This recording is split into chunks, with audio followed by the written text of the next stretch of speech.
Hello everyone. I, Rachna Pant, your primary science teacher, will start second lesson. Children, have you ever met an alien from different planet? No. Let us meet one today. His name is Jadu. Jadu has come on planet Earth for the first time. Well, when he came on the Earth, he saw different kinds of plants, animals, as well as human beings. He was so much excited to see this new world. Firstly, he went to desert where it was full of sand. Then on mountain where he saw snow and different types of plants and animals. Then he went to the water bodies. There again he saw different plants and animals. He was surprised that why everywhere shape and size of plants and animals are different. He was totally confused because it was difficult for him to collect plants and animals from different places. Let us help Jadu to understand about different types of plants found in different regions on our earth with the help of this presentation which I have prepared for my lovely children during lockdown period. In the next chapter, children, we will help Jadu to understand about different types of animals found in our earth. Plants are found everywhere on mountains, in deserts, and in the water. Plants found in different regions differ in shape, size, and other features. The place where a plant naturally grows and lives is called its habitat.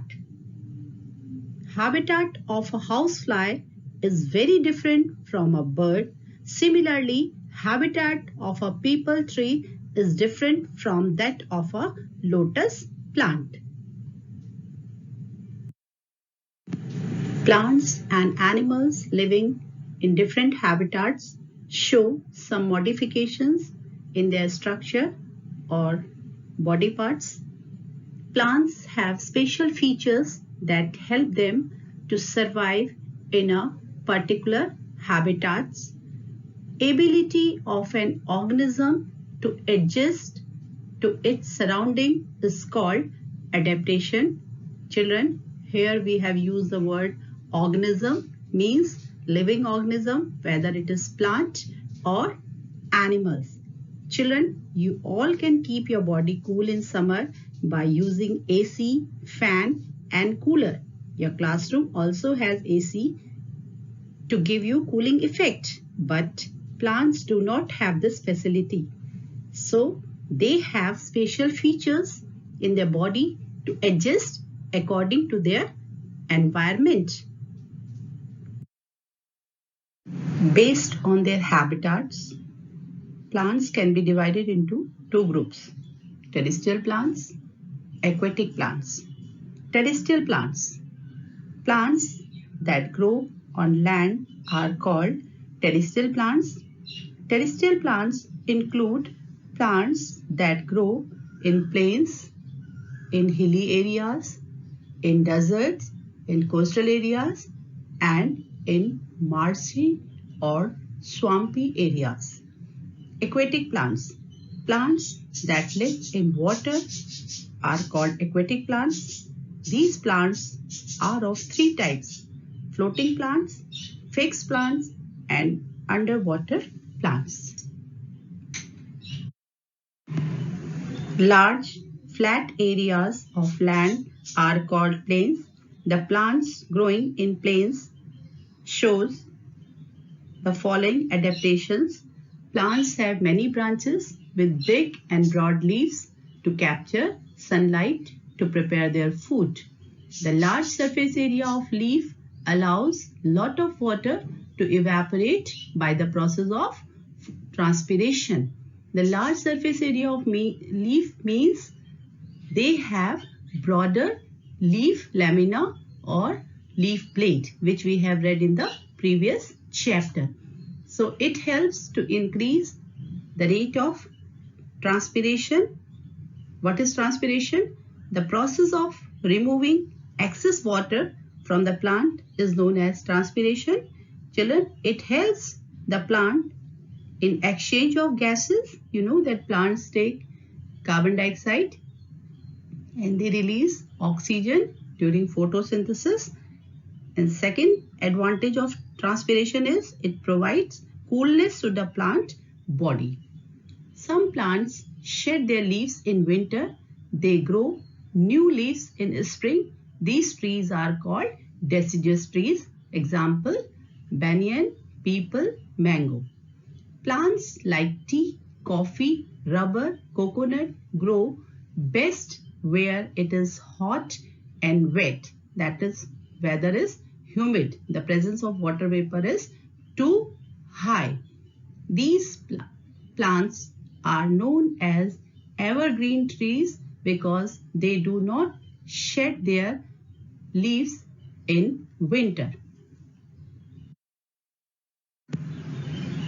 Here you can see the picture of peepal tree, banyan tree, coconut tree and mango tree.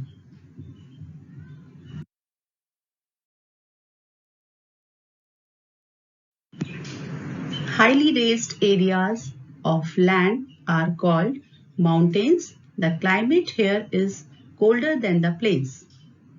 The plants grown in the hilly areas or mountains shows the following adaptations.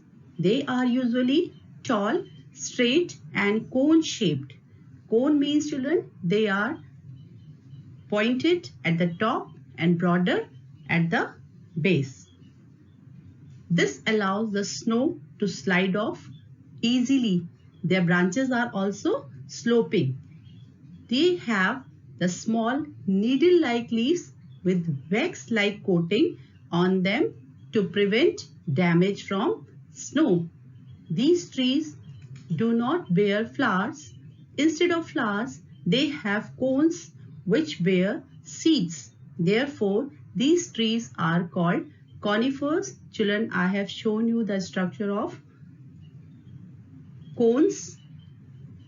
Pine, spruce, cedar, fir are examples of conifers.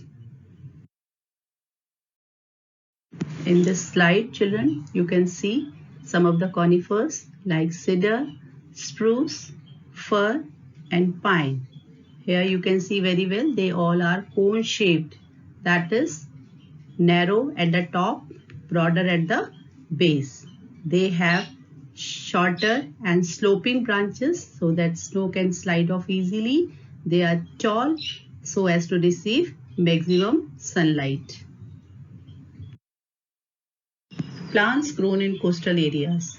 The areas near the sea coast are called coastal areas. The weather conditions are harsh in these areas with strong salt-laden winds, rocky and sandy soil. These trees do not have branches and have thin leaves to tolerate strong winds. The roots are very strong and do not let the tree to fall down in strong winds. They do not shed their leaves and are known as evergreen trees. Example, coconut, rubber, pepper, etc. In this slide, children, you all can see rubber tree, coconut tree and double coconut tree. Double coconut is a tree which is a type of palm tree having world's largest fruit and seed. Its fruit weight is about 42 kg. Plants grown in swampy areas. Swampy or marshy areas have sticky and clay soil, so it becomes very difficult for plants to grow in swampy or marshy areas. The roots are unable to breathe. Roots emerges out upward from the soil to take the air they need. These roots are called breathing roots. Plants that grow in swampy areas are called mangroves. In this slide, children, you all can see the mangroves.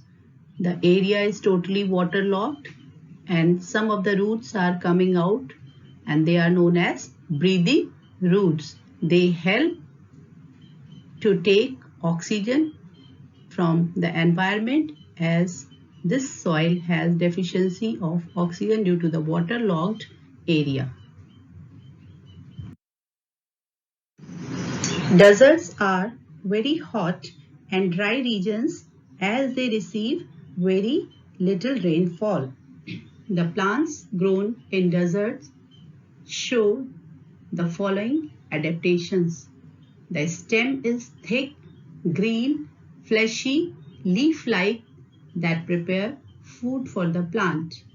The thick stem helps to store large amount of the water. As you know that in desert areas there is a scarcity of water.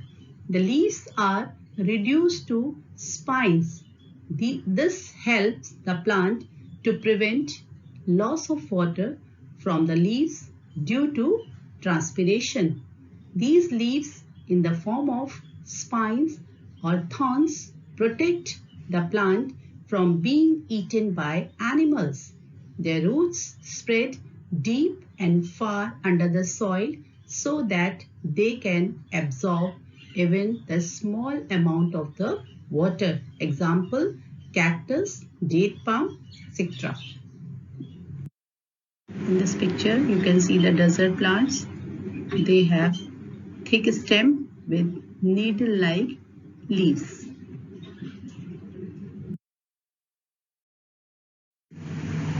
Now we'll discuss about the second category of plants, that is aquatic plants.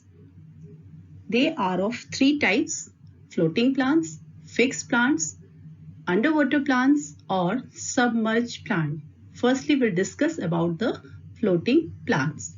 These plants are small, light, spongy and float on water. Because of their light weight, they are able to float on water. As you know that lighter things always float and heavier thing sinks down.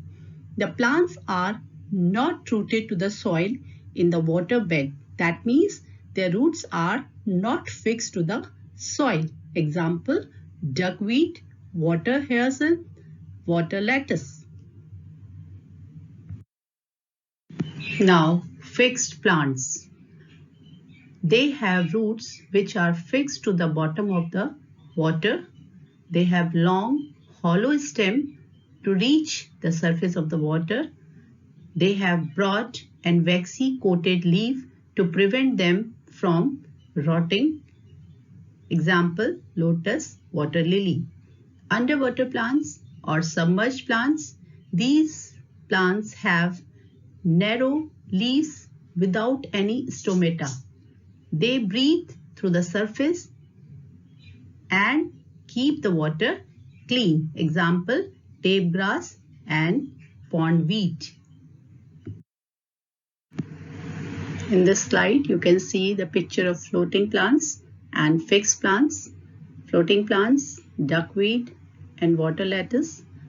Water lily and lotus, they are fixed plants because their roots are fixed to the soil and they have a hollow stem. You all have eaten makhana, children. They are the seeds of lotus plants, as well as some of you might eaten the kamal kakdi vegetable also.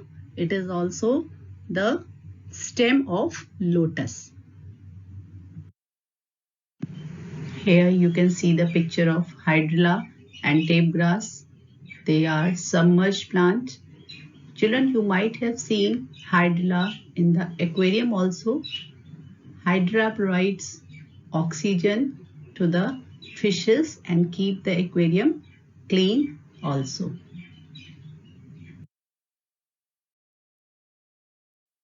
In this slide, Cuscuta or dodder is shown to you. It is a parasitic plant. Children, parasites are those organisms that live on another organism. Organism means whether it is plant or animal. There are animal parasites also. There are some plant parasites also. So it contains very less chlorophyll. So they depend on another plant for their food, and the plant on which they survive, it is known as host. In this slide, we'll see insectivorous plants. Children, these plants eat insects. Children, these plants are green in color, so they prepare their own food, but they grow in marshy areas. Therefore, they have some deficiency of nutrients. So as to recover this deficiency of nutrients, they eat insects. So following adaptations can be seen in these type of plants. First of all, their leaves are modified to trap insects, either in the form of lid or in the form of hinges. Leaves of Venus flytrap are like boxes with hinges. They have hair-like structures on the edges. When an insect touches the hair-like structures, the leaf snaps shut and insects get trapped inside. Some digestive juices are also produced by the leaves which digest the insect. The leaves of pitcher are shaped like a pitcher with a lid. Pitcher means either you can say matka or a container. When an insect sits on pitcher, the lid closes and traps the insect, which then gets digested. There are some plants which do not contain chlorophyll. They are known as non-green plants. They cannot make their own food. They absorb food from dead plants and animals. Children, you might have observed the black patches on stale bread. What it is actually the fungi, which is very bad for our health. If you eat, you may suffer from diseases.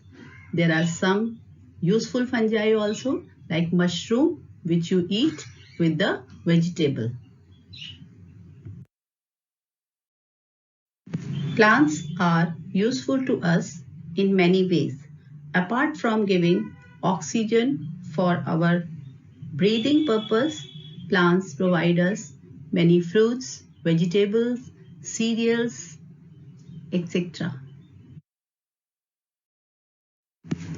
Condiments are the substances that are used during cooking to add flavor or texture to the food, like spices, sauce, chutneys, etc.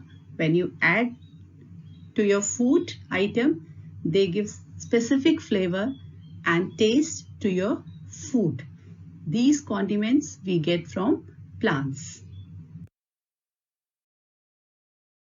Seeds of some plants are used for edible purposes, like castor seeds, sunflower seeds, mustard seeds, and coconut seeds. The seeds are crushed and oil is taken out from the seeds, and then it is used for edible purpose. We get sugar from sugar cane and beetroot. Beverages are drink used for human consumptions, like tea, coffee, and sugarcane are called as beverages that we obtain from plants.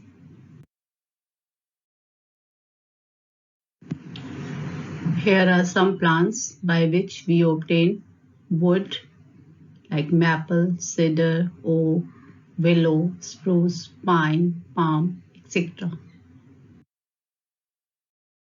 Slide, some plants are shown that give us fiber to make fabric, like cotton we obtain from cotton plant, jute from the stem of jute plants, coir from coconut, hemp from stem of hemp plant, and flax we obtain from flax plant.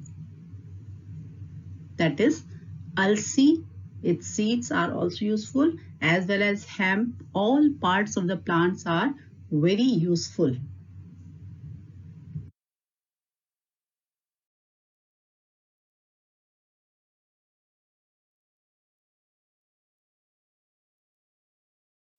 Some plants are used for medicinal purpose, like eucalyptus tree. Its oil is used to give relief from headache and removing head lice. Neem, it is used as blood purifier as it kills germs present in our blood. Castor tree, it helps in wound healing. Its oil is used as natural moisturizer, as well as it helps to fight against fungus diseases. Its oil keeps our hair healthy. Cinchona, its bark is used to make medicine for malaria called quinine. The outermost layer of the woody trunk is called bark. It also helps to treat stomach problem.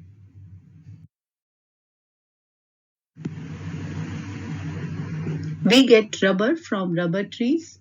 To get rubber out of tree, slanting cuts are made in the bark of a rubber tree and sap is collected drop by drop in the container attached with the trunk. Sap means, children, the liquid, thick liquid which comes out from the bark of a tree. This sap is called latex. This is then dried in the factories and made into rubber for different uses. Many flowering plants are used for ornamental purpose, like rose, zinnia, etc. Ornamental means for decorative purposes. Aloe vera is used for skin treatment. Aster, tulip and rose is used for making perfumes.